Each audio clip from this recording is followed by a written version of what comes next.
káyé gbọ́ ní ìròyìn. ìròyìn káyé gbọ́, ìròyìn káyé gbọ́, ìròyìn káyé gbọ́, ìròyìn káyé gbọ́, ẹ jẹ́ a jọ gbọ́ ìròyìn. ẹ kú nílẹ̀ àsìkò yẹn ò ní gbogbo ibi tí ẹ ti ń gbọ́ mi. ìròyìn káyé gbọ́ ló mú wá sí ìgbọ̀nyín láti kàn ní Jíkẹ́ Alára.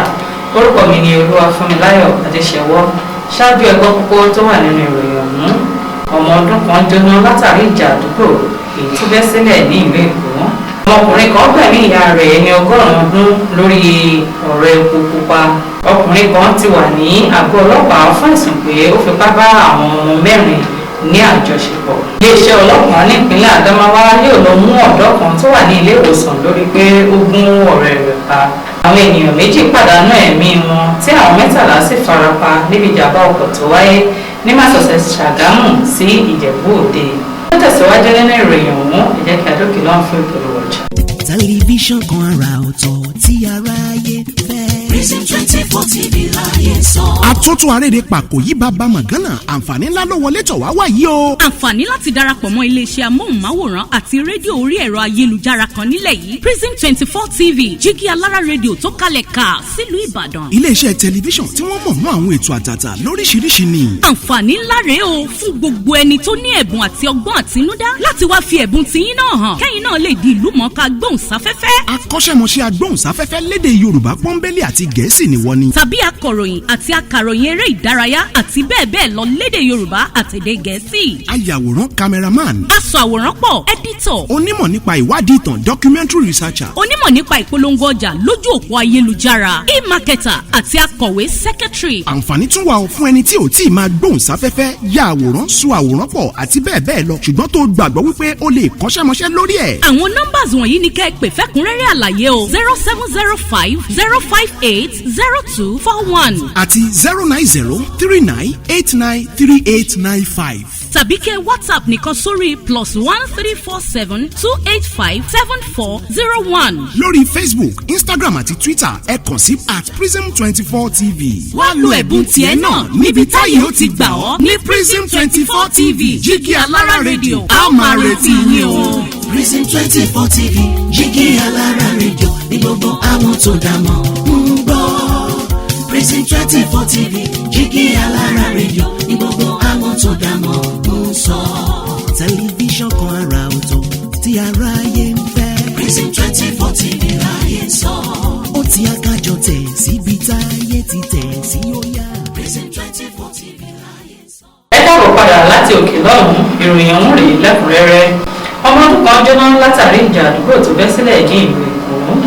iléeṣẹ́ ọlọ́pàá nípínlẹ̀ Èkó ti fìdí ikú ọmọ ọdún kan múlẹ̀ níbi ìjàmbá tó wáyé láàrin ẹ̀gọ́ orí omi ní agbègbè Òtó Àwórì ní Ọ̀jọ́ ní ìpínlẹ̀ Èkó. alukoro fún iléeṣẹ́ ọlọ́pàá Benjamin Hundeyi sọ èyí di mímọ̀ ní ọjọ́ Àìkú Sunday pé àwọn olùgbé kan ní agbègbè náà tó lọ́wọ́ nínú ìkọlù náà ló farapa lóríṣiríṣi ọ̀nà.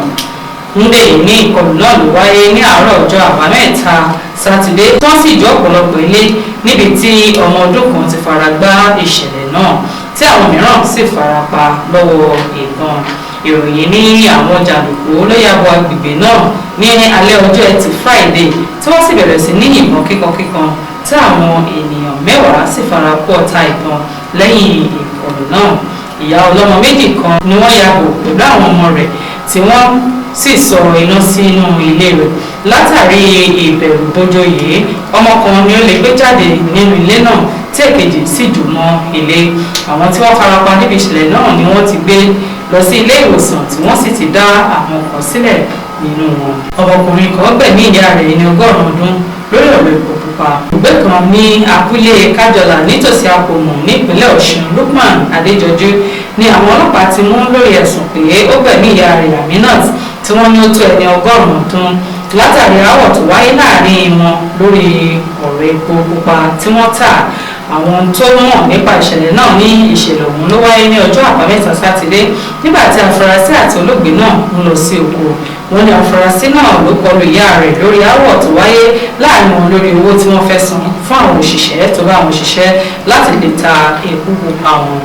ẹnìkan tó ń jẹ́ Rasaki ní Lukman àti olóògbé ìyá rẹ̀ ló gba àwọn kan láti bá wọn ta àwọn kẹ́ẹ̀gì epo pupa kan lẹ́yìn tí onítọ̀hún fẹ́ sanwó fún wọn ni ìyá náà ní kí wọ́n san owó náà fún òun tí ó sì mú inú bí àfúrásì náà. wọ́n ní Lukman ni ó jẹ́ ẹni ọdún 63 tí ààrẹ sì jẹ́ ẹni 100 ọdún. agbẹnusọ fún àjọ NSCDC Kẹ́hìndé Adélékè ni wọ́n ti mú àfúrásì náà lọ sí àgọ́ ọlọ́pàá ní Àpòmù tí ó sì ní gbogbo nǹkan ti padà bọ̀ sípò. nígbà tí agbẹnusọ fún iléeṣẹ́ ọlọ́pàá Yẹ́misí Ọ̀pálọ́lá sọ pé àfúrásì náà ni àwọn ti gbé lọ sí olú iléeṣẹ́ wọn ní Òṣogbo fún ìwádìí síwájú sí i. ọkùnrin kan ti wà ní àgọ́ ọlọ́pàá fún ìsìn pé ó fipá bá àwọn ọmọ 4 ní àjọṣepọ̀. iléeṣẹ́ ọlọ́pàá ti ìpínlẹ̀ Ògùn ní àwọn ti mú ọkùnrin ẹni ọdún 42 kan Jamiu Ayọ̀bólú fún ẹ̀sùn pé ó fipá bá àwọn ọmọdé 4 ní àjọṣepọ̀ ní agbègbè Ìlúpéjú ní ìjọba ìbílẹ̀ Ifọ̀. gẹ́gẹ́ bí alukoro fún iléeṣẹ́ ọlọ́pàá ní ìpínlẹ̀ náà Ọmọlọ́lá Olùtọ́lá ṣe sọ ní ọjọ́ àìkú Sunday pé Ayọ̀bólú ni àwọn mú ní ọjọ́bọ̀ tọ́ọ̀sẹ̀ ọ̀sẹ̀ tó kọjá.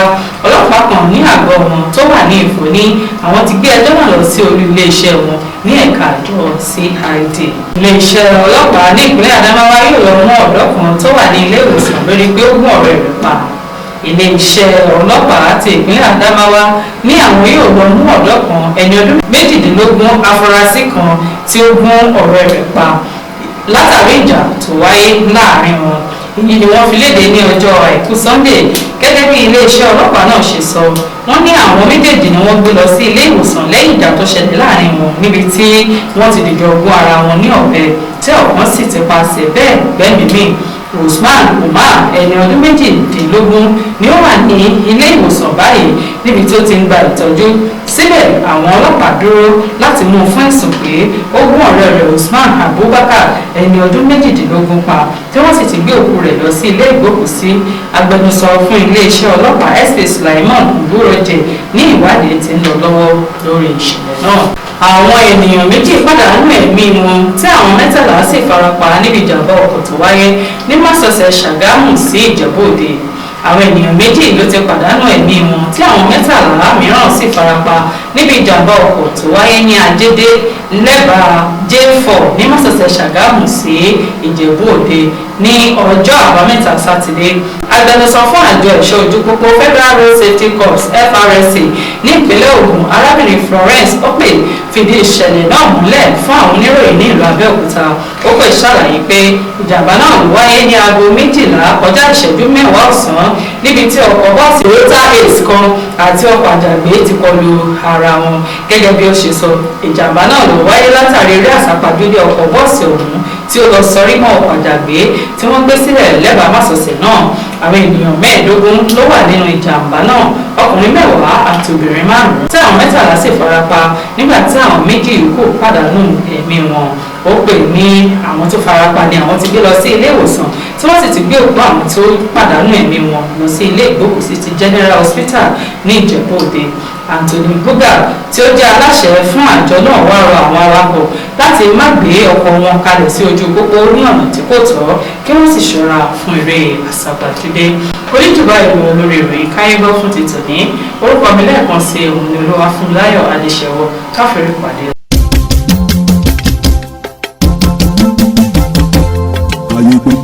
káyégbọ́ ní ìròyìn. ìròyìn káyégbọ́, ìròyìn káyégbọ́, ìròyìn káyégbọ́.